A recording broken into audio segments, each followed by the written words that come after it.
Welcome back to Going Dark, a podcast about Netflix's sci-fi series, Dark. I'm Dan. I'm Olga, and today we are discussing Dark Season 2, Episodes 5 through Episodes 8.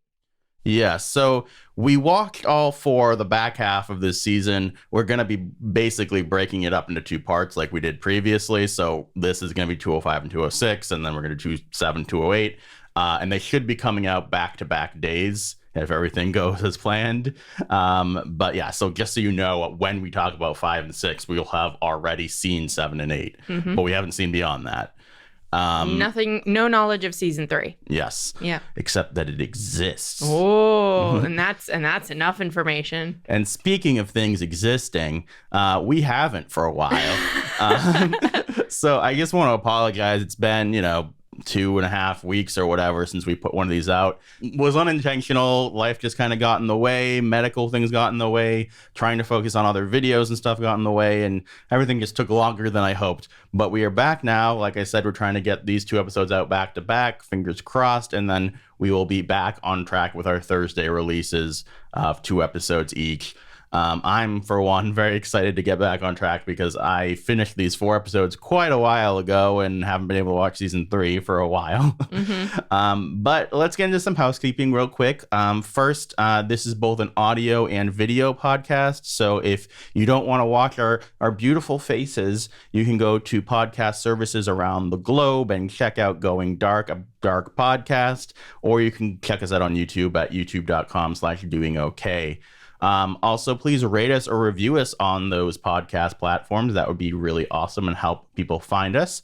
And if you want to send us feedback, you can do so at our podcast feedback@gmail.com or by leaving a comment down below. I believe we will have some feedback with the 7 and 8 part of the podcast. I believe so, yes. too. But for now, let us talk about 205. And I guess one other little piece of housekeeping is we didn't do points of interest for this week. And that's because we wrote so many recappy notes that it just became like there weren't really that many things that we weren't just including in the recap to begin with. So we figured we'd talk about it within the recap. Yeah, we were in kind of a weird position because you ate up these episodes in basically one sitting. Yep. And based on our schedule, I was like, I'm only watching 205 and 206. And then we were supposed to record. So you had the full knowledge of the 4 episodes. And so we didn't really lean into the theorizing, but then I watched 7 and 8. And it was like, okay, well, we could do theories for season 3. Yeah, which we will. Yes. But the fact is, it didn't really leave a lot of room for us to kind of pull out little points and screenshots and things like that. Honestly, I think that we are somewhat beyond that at this point, right? It's like we have more like actual substantial things to talk about as opposed to like, why is there a ribbon over here or whatever, Right. But yeah, I mean, there are certainly important things that we're going to talk about. We're going to do that within the recap, and especially because the small things I did think of in 5 and 6 are things that we already know the answers to from seeing 7 and 8. So anyway, 205. Well, hold on. Hold your horses there. What did you think of these 4 episodes? Yeah, I thought that's what you were going with. Well, I thought this was a really solid back half. I mean, kind of connected to the lack of points of interest. It just kind of felt like things coming to a head. Things really like paying off and working together and just like the threads working. I completely understand why you sat there and watched like all 4 episodes together, because it was actually really hard to stop and just like, especially after episode 6. I mean, I think that was probably my favorite episode out of the entire back half. And I don't know. It just felt really good. It suffered a little bit, especially episode 8, I guess, from like the prequel problem where we know certain people aren't trying going to do things and we know it won't work. Right. And so that it's not even so much that is like frustrating as I'm just like, but then what? But then there's got to be more, like get to the more. Which they do by the end. And they do. Exactly. They get there and I don't blame them for the way they set out to do it. But it was definitely one of those things where I think I left off being like, all right, but now I want to see season 3. And it just did an effective job of building up the lore, the mystery, and getting me invested in this world. Yeah. So, I mean, to me, these 4 episodes are my favorite chunk of the show so far, I think. And I think that's because, first of all, 206 is my favorite episode of the show that we've seen. And I also find that fascinating, especially when you talk about the prequel problem, because obviously it basically kind of is a prequel in its own weird, darky way. But like, it really helps reinforce who these characters are and why I should care about them and the tragedy of all of their tales. Yeah, absolutely. And I think I cracked the code when it comes to dark, which is if you have something's a question and you're like, well, it could be this option or this option. It's like, always go with the most fucked up option possible. Yep. That's the answer. Yeah. Like, who's Charlotta's mother? Her daughter. Yeah. Of course. Yeah. Why not? Yeah. Because that would be the most fucked up thing. Oh, and it's not the daughter who's like had a whole lot of stuff following her. No, it's her younger daughter who is just being like touted around for the ride and isn't actually being spoken to directly, but we know becomes like a cult leader. Like, of course, it's that one. Also, how young is young Noah supposed to be? Because he still seems way too old for her. Yeah. That was a weird. That was an interesting. I mean, maybe he's finale supposed to be thing. like 17 and she's 14, but that's not how it comes off to me. She's 14. Maybe she's like 12 and I think he's 17. she's 12, which it depends again, on how long it takes them to actually have children. I know. I just, 12 versus 17 is a big difference. Yes, it but is. like 30 versus 35 is not. It's that whole dilemma. Yeah. Let's not fix it. Even though the answer is the most screwed up one. Well, I don't it's not even just that. It's like, oh, how does Egon die? Claudia's trying to save him. Oh, well, obviously Claudia's the one who kills him. And of course he's like, I'm so disappointed in you actually after giving her praise. It's like, of course, because it can't just be freaking Eastern Europeans, man. You can't just give your kid a compliment. You got to pull the rug out from under them. I think someone's speaking from experience here. I don't know what you're talking about. All right, so let's get into 205. We have our recap to Lost and Found. Hey, I remember the episode before it came up on my phone. I feel special. You watched it 3 times. All right. Old Ulrich breaks out and sees Mikkel, tries to take him to the cave, but is stopped by Egon. Later, we see Ines drugging Mikkel again. So that's that sort of storyline. So let's talk about that. So first of all, awesome to finally get the reunion moment. Yeah. Awesome and tragic at the same time. And again, our old point of interest, speaking of things paying off, was the cups and putting the things under the cups and moving them around. The fact that that's how Ulrich, what he uses to have his son recognize him. Yeah, I like that. Yeah. Now, the part that I didn't like, when they come to take Mikkel away from him to save Mikkel, Mikkel has like 0 reaction at all. And am I supposed to just think that's because he's drugged? Because he didn't seem that drugged in the previous scene. Yeah. Like, he doesn't, like, it's a very strange reaction from him. It's strange, but it's also understandable because it is the freeze reaction. It is the like trauma, the fight or flight. There's also freeze. And it's this thing of he's been told over and over again one thing and he doesn't think people will believe it. People already don't believe him that he's from the future. Like he's already been conditioned. Yes, he has, support, but Ines isn't, drugging him. You think he'd at least be like, hey, he didn't hurt me. Yeah, like, you would think that. Like he's my friend or something, I don't know. And it also didn't even really focus on his face even. Like you can say, oh, he froze, but like they didn't even like make a point of that. It was really about Ulrich and Egon, and I just that was weird to me. It was a little weird, but I can also see other people not having a problem with how it was done. Do you think we will see old Ulrich again? I mean, I don't freaking know. I didn't think we'd see young Ulrich again. And he was actually a big feature in this bag half. Yep. So I'm going to say, who the hell knows? Because I've been wrong before. Yeah, I guess the thing is that if we are, talking about 208 and we're talking about potential alternate realities and stuff, we could very easily see him again. Otherwise, I would have said that feels like the end for him. But also, we don't know what happens with Katarina going through the cave at the end there. Yeah. So could be a few different things. Also, my God, there's extra gut punch him by having him run into, like, see his other children. Oh my God. That was heartbreaking. Yeah. That was heartbreaking, where it's not enough that he had Mikkel ripped out of his arms, but the fact that he sees Marta and Magnus standing there at the bus stop, like, oh my, how dare you? Again, the most fucked up option, Dark will do it to you. You as a viewer, you as a person in their universe, you are going to suffer. Yeah, I mean, it's interesting because that's so true, but at the same time, like, it doesn't feel like oppressive in the way that it does. It feels grounded in its pain. Like, there are other shows where I'd be like, oh, you're trying to be dark and edgy or something, no pun intended. But like this, it just feels like, I don't know, maybe because it's European, it just feels right. Again, freaking Germans, Eastern Europeans, man. Like, no, that's exactly it. It's just this thing of like, now it is a sunny day. And this stuff is just happening. and that's what it is. It's like, if you relate this to just reality, it's like mental illness, loss, grief, abandonment. Like, these are run of the mill, so to speak, like awful things that happen to people.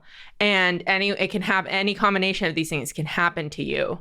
So yes, it has a sci-fi, like, lens, ridiculous twist here and there, but it's still there. Like, it's still relatable. It's still harsh, and it's not being trauma porny. It's just people. So that's the thing. If anything, what I really like about 205 and 206, you said it best earlier. It's the character centric stuff. Like, we've had issues with like really relating to the characters and feeling their pain. I feel like I'm there. Like, I feel like this back half got me to care about these characters as people. I get it now. All right. Meanwhile, the kids continue to torture Bartosz because I guess that's the thing to do. And he tells them the device is a time machine. And like we mentioned, they go back to the 80s and Ulrich sees them.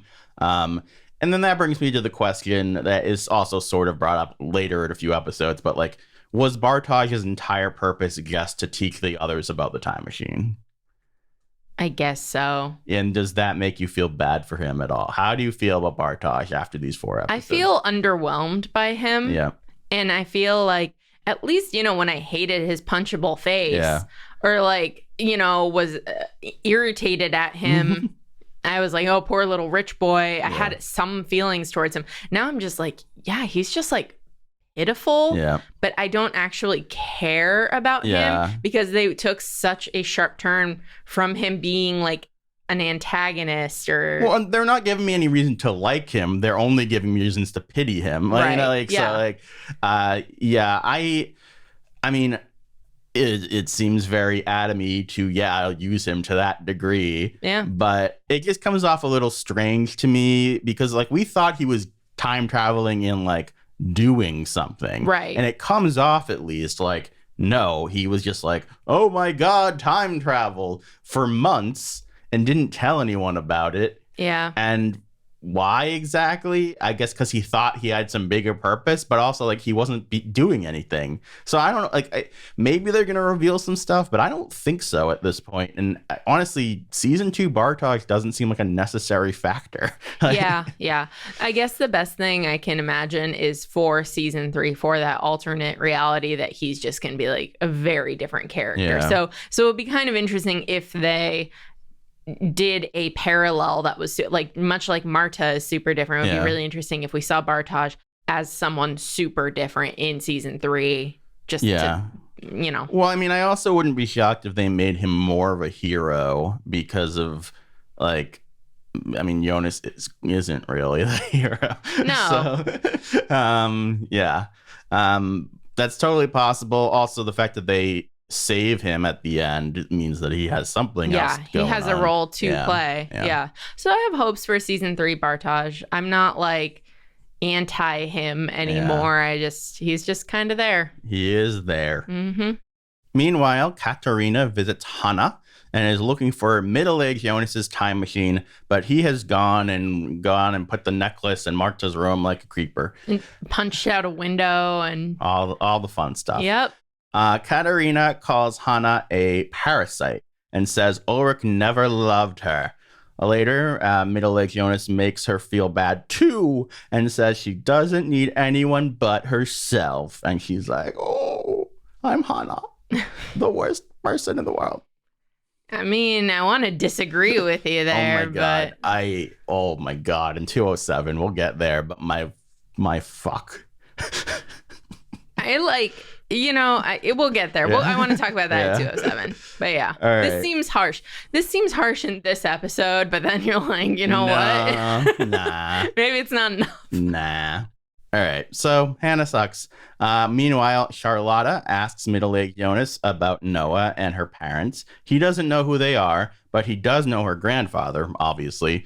But as I don't know if we predicted it or someone told us, or I forget what it was, but we might have been both. We knew that the grandfather wasn't actually her grandfather. Yeah. I'm interested if we ever get to see that scene where that transaction takes place. Well, given the fact that people just wander into Tannhause's shop in the 80s at any given moment, that if one day a little bit earlier he was just like delivered a baby and was like, you'll need this for the future, and he was like, yes, the future.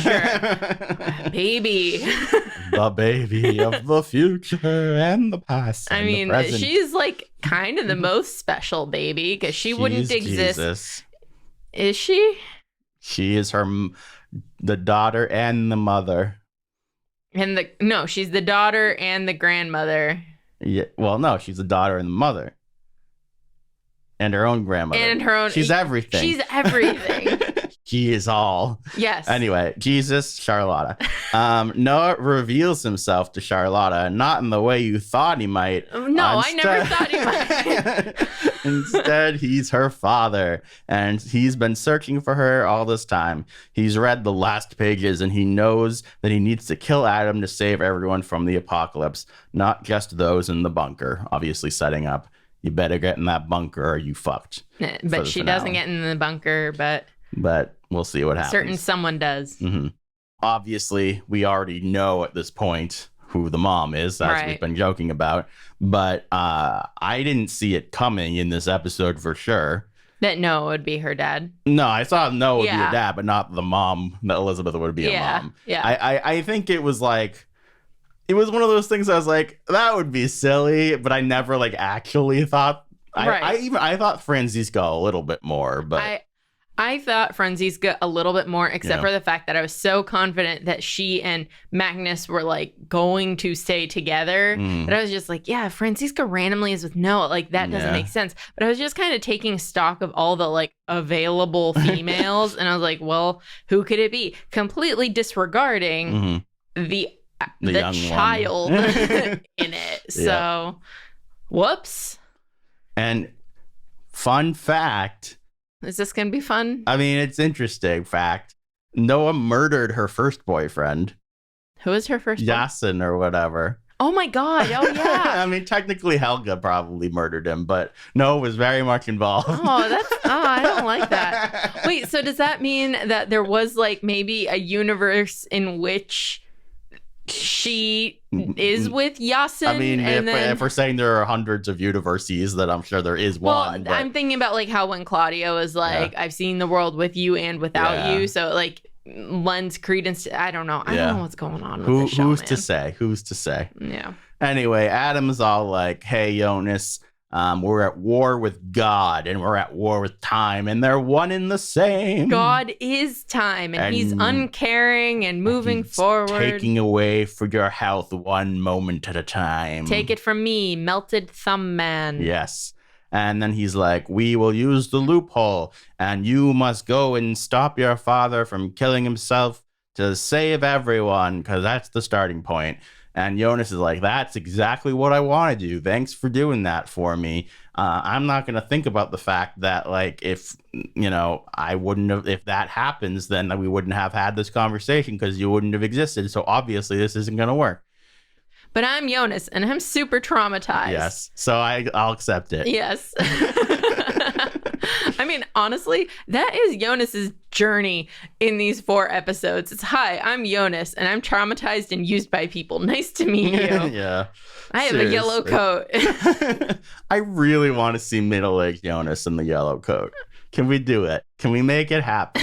That's all I'm asking. That's a low bar, but... Oh, no. The other thing I'm asking is, why the hell do we not know who Future Girl is by the end of season 2? Mm-hmm. That seems like BS.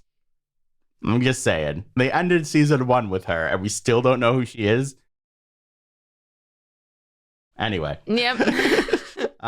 Yeah, so Jonas is silly. And he sends Jonas back to that day, which sets up the best episode called 206, An Endless Cycle. And now, a word from our Olga, who's going to read the recap. Bear with me. Okay, so we begin, and it's the day before Michael commits suicide. Ulrich and Katerina are having an anniversary party, and Michael doesn't want to go, and he isn't doing well, seemingly. I mean, his hands are shaking. He's having the deja vu flashbacks. It's a rough time. Let's talk about him, actually. So Yeah. this is kind of the first time we're really seeing Michael, right? Yeah. I think the actor did a great job. Oh, yeah. Personally, I think he's one of the ones where the look doesn't feel exactly right to me, but performance-wise, He's so good. he definitely made me think this guy's gonna commit suicide. Yeah, well, and that's the thing that really screws with you. Yeah. Like, he's, it's exactly that thing of like, he has the people caring for him, but it's just like not enough. Like, he's just so fragile seeming that you could believe it happening. So when they pull the rug out from under him being like, what? No, of course I'm not going to do that. Like, I wasn't planning on doing that. You're like, how are they going to get there? Yeah. And it's just that self-fulfilling prophecy / Jonas fulfilling prophecy. And I just like felt the emotion of that so intensely. Such a here. great, emotional, dramatic, irony-filled episode that just kills it on every level. Yeah. So we go over to Peter and Charlotta's house, and their marriage is strained, shall we say, from his cheating. I almost felt like it was kind of a bummer that we couldn't see them earlier or see when Charlotta finds out, as opposed to like it wasn't as far back in this as I would have personally wanted, just because I would like to see what their dynamic was before all this. Yeah. But but it's also, I guess I didn't really like need it, but it was supposed to act in parallel for Charlotta. Like, Charlotta is just very like cold and distant, which is like where we've seen her be. And the whole thing is in season 2, yes, she's like not like emotional towards Peter, but they're working together as a team. So it's almost like it reminds you what happened. Exactly. More, I want to talk a little bit more about Peter, because Peter is kind of the Bartosz of the adults, in that I'm like, you're here. I don't hate you, but what are you exactly? Like, is he really Helga's son? Yeah, like, that's another thing that actually, aside from who Future Girl is, I'm like, how the fact that we don't have Peter coming to Vinden in season 2 feels like weird. Yeah, and also what happened with like Ulrich's parents? Weren't they like involved in the whole time travel thing? I'm just saying, there's the whole Peter and Ulrich's dad thing kind of petered out. Anyway. But no, you have a point. You have a point. So the kids are going to hang out by the lake. It's a beautiful summer day. It's a beautiful day. No concerns about us being content claimed for that. No, because I'm so great. Yeah. And Jonas and Marta, they are kind of spending time on a beach blanket together. Frolicking. She's reading a play. I didn't even write down about Franziska's boobs. I totally forgot about them. We see them again. She just loves being naked, that girl. She loves the producers love seeing her. I don't want to get into it. Anyway, she and Magnus have like stare down number 15, but also technically number 1. So Jonas and Marta, they find the coin of St. Christopher, the patron saint of travelers, buried in the sand.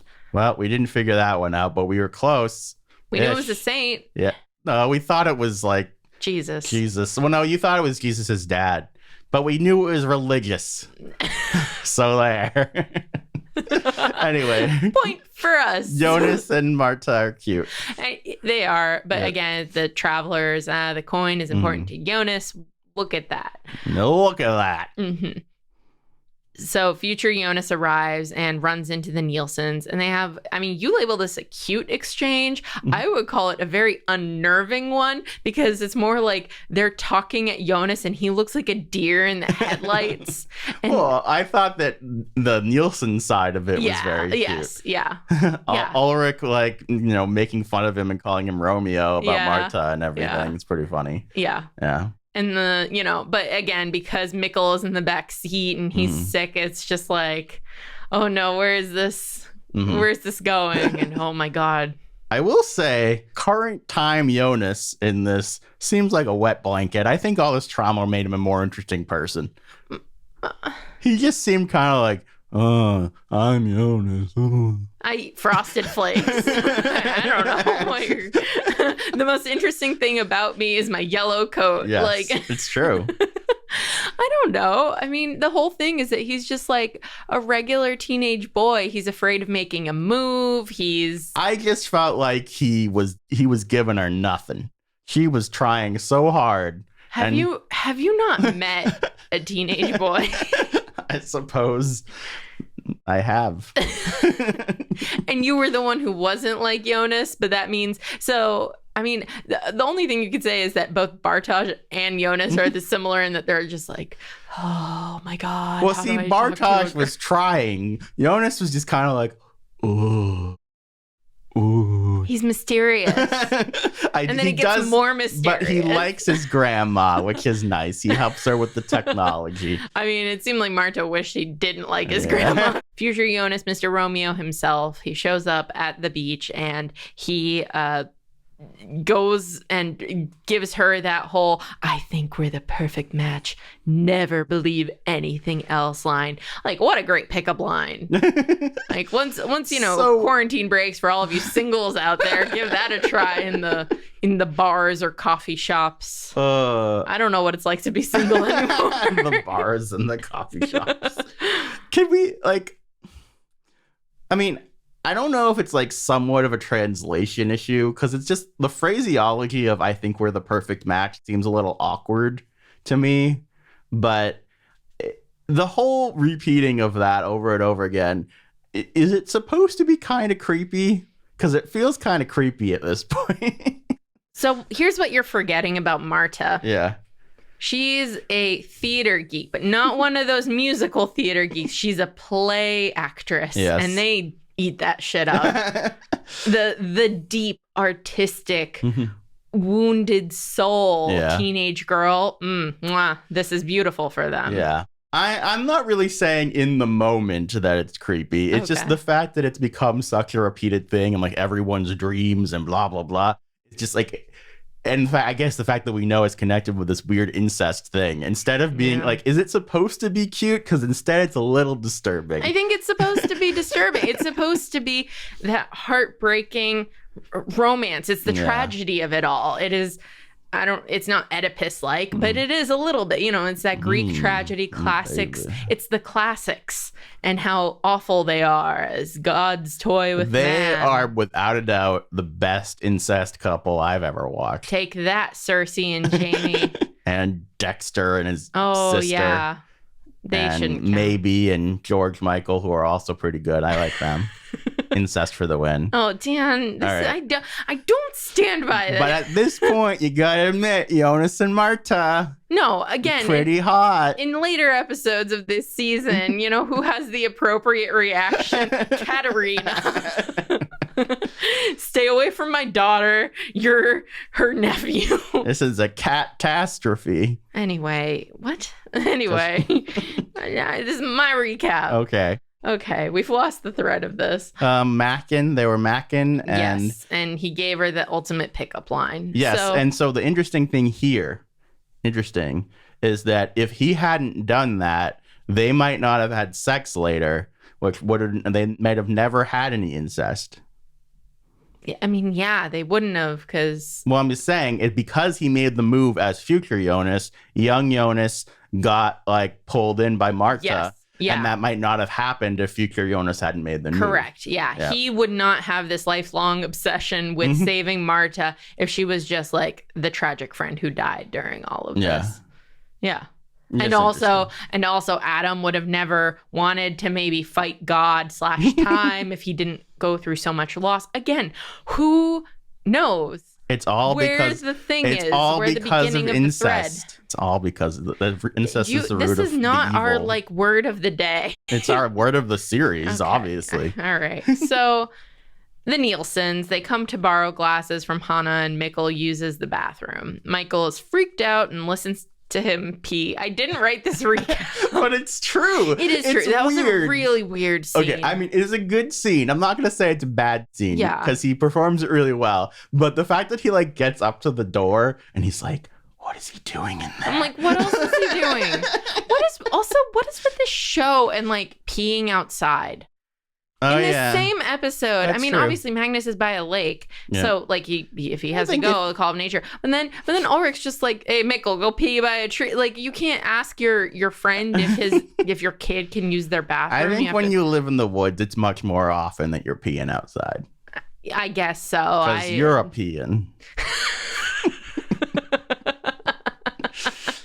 All right, you got me. You got me there. Let's just move on from this. Michael and Mikkel Have with a some stare weird down, stuff and going it's there. traumatic for everyone Yeah. involved. But again, it reinforces Mikkel the never idea. peed again. It reinforces the idea of Michael's fragile, like, mental state, and Yes. you not knowing what he's going to do Yeah. and whether Jonas is going to succeed. Mm-hmm. Anyway, Bartosz awkwardly flirts with Marta, and she ain't having it. She's like, oh, yeah, you like my hair? That's nice. Okay, cool, friend. Whatever, dude. At the party, Katarina and Ulrich are having a great time, and Katarina sees Hannah as, like, a real friend, Yep. which is also tragic. And it was also kind of, I mean, I wish we got a little bit more of it, but it's kind of nice seeing Charlotta and Hannah, like, commiserate over their husbands. And their lack of social Yes. graces, one could argue. Yep. I mean, yeah, it is. I think this scene, I meant to keep an eye out for it, but it seems like it's all one shot. Oh, is it? I don't know. It might There's not definitely be. an extended shot, but Yeah, it might not all be completely one shot, but even so, I think the cuts were very skillfully done. As you feel like you're in a party. You're like weaving from one room to another. You Yeah. have these awkward snippets of conversation. Someone holding a party dish, someone reaching for alcohol. The person you showed up with is walking away. It just feels very real. Yeah, And it was we haven't such- been to a party in a year. And it was such a part of the reason I love this episode is because it finally gives us some happiness, and of course is also one of the most tragic episodes. Of course, 'cause- but like we didn't even really get the happiness in the pilot before everything because it was already like, oh, my dad committed suicide, and oh, there's someone missing, and that was you know, like, so getting like a little like. It's hard to feel the tragedy if you don't see what they lost. And so seeing what they lost makes the tragedy fuller. Yeah. And again, it's not just a loss of life and relationship. It's also the whole thing of, like, you see Ulrich and Katarina's, like, chemistry and humor together, but he and Hannah, you know, do something outside, you know, Well, let's just talk about that now. Well, yeah. The fact that they recreate the thing from them when they were young. I miss the young teenagers, like the young Hannah and all that stuff. And Ulrich, I mean, quality shipping fodder usually, right? Definitely, like, you know, classic like romance thing, but in Let's a very recreate our conversation from when we were kids. but very twisted. Yeah. And upstairs, you know, Katarina's taking care of her sick child, and Hannah is making the moves, and Ulrich is like, yeah, why not? Yeah, she kept turning me down. I was rearing to go earlier, and her meaning Katarina. Katarina was like, no, we have so much to do, and Ulrich is, and Mikkel coming in and being sick, like, derails their sexy time, and he's just kind of, it's exactly it. Like, he was never going to leave his family, even if he feels like the spark has been lost or whatever. Yeah. He cares about them. He cares about his relationship. He's just a stupid man. I mean, he is. Freaking men, keep it in your goddamn pants. Go to couples counseling. Like, just send the word to your people. We're engaged, guys. Oh, yeah. 1 year of engagement. I know. Anyway, moving on. And we're talking about infidelity. Yay. Happy anniversary. So beyond that, you have the recap, dear. I do. I'm just bitter. So future Jonas comes to Michael, tells him he knows he's Mikkel, and begs him not to commit suicide. Straight to the heart. Mm-hmm. He shows Michael the suicide note, and he's confused. Michael tells Jonas that he's the one that brought him to the 80s in the first place. Michael realizes he needs to die so Jonas can be born. All right. So, definitely didn't see it coming that Jonas is the one who took Mikkel. Yeah. Again, think of the most upsetting. I guess the most upsetting thing here would be if like Ulrich took Mikkel, but still very close. Yeah. Yeah. I mean, it always was a bit of a question of like, how did he get like sucked all into the way the caves? through the tunnels? Yeah. Yeah. And it's because Jonas found him again and abandoned him in the 80s. Like, Jonas, how could you? Because he had to. And someone told him he needed. Someone told him he needed. Speaking of which, old Claudia shows up and tells Jonas that Adam lied to him. He brought Jonas here to make sure things played out as they always have. Claudia has seen the world without Jonas, and it's not good. Definitely our first like biggest hint at a multiverse type of thing. Yes. Yeah. Jonas's decisions affect everyone. He's the only person that can save the world. So Michael copies the letter and commits suicide, and Jonas goes off with Claudia. And again, such a tragic scene. So I think the thing that both of us, our only real issue with this episode is I don't know how much I buy how quickly Jonas was able to accept that he had to just let his dad commit suicide for him. Yeah. I mean, I think all the performances were good. I don't know. Maybe it's because my own dad died recently. Like, not that recently, but somewhat recently. That I'm like, yeah, I don't care what some old lady says to me. I'm gonna say everything I possibly can to stop my dad from dying. Right. But I don't know. It was still good. It was good performance wise, but no. The only real criticism I have here is like, what is Jonas thinking? Because he's met middle-aged Jonas who fails to prevent anything, and he himself said that he follows Claudia. And now you meet Claudia, and she's like, no, that guy was lying to you. Come with me. And like we said before in 205, like, why would you listen to Adam where obviously none of this would have happened if Adam had been successful? Yeah. Like, it again, if you, at least from my perspective, if you apply a little bit of pressure to this, it kind of falls apart. Well, but they do a good job, because we both have that thing, but they do a good job in 208 where they go, where Jonas is like, hey, she told me that if we change something small, that this time when I become middle-aged Jonas, it will work. Yeah. So she did like, it's,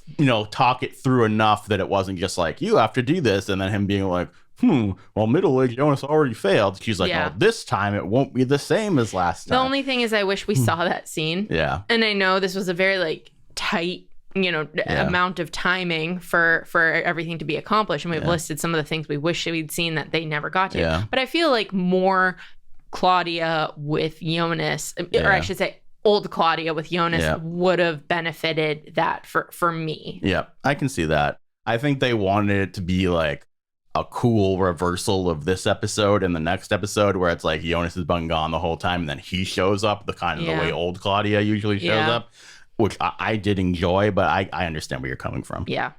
So we messed with the chronology of the recap a little bit, and we talked about things that happened after that scene. But basically, at the very end of the episode, Adam holds the necklace, sadly, as he's staring at the God particle time travel thing. Yep. And old Magnus and Franziska, why do I keep... Because Franny in my mind is Francesca. Because I wrote Franny every single time in the notes. Oh, we're... Okay. Franny, Barty, and all that stuff. Yeah, they show up, and and Magnus questions why Adam didn't warn Jonas about what he was sending him to. And they never explicitly call her Franziska in any of the episodes. But, like, come on. Right? Like, especially because they save Magnus and Franziska. Yeah. So like, and she has kind of seemingly red hair, and they hold hands. Again, I would be shocked if they inserted someone else into that. Do you think Bartosz is Noah's father? It could work. Maybe. Why not? Why not? But for all we know, Bartosz is Clausen's grandfather. Like, who knows? Bartosz is Clausen.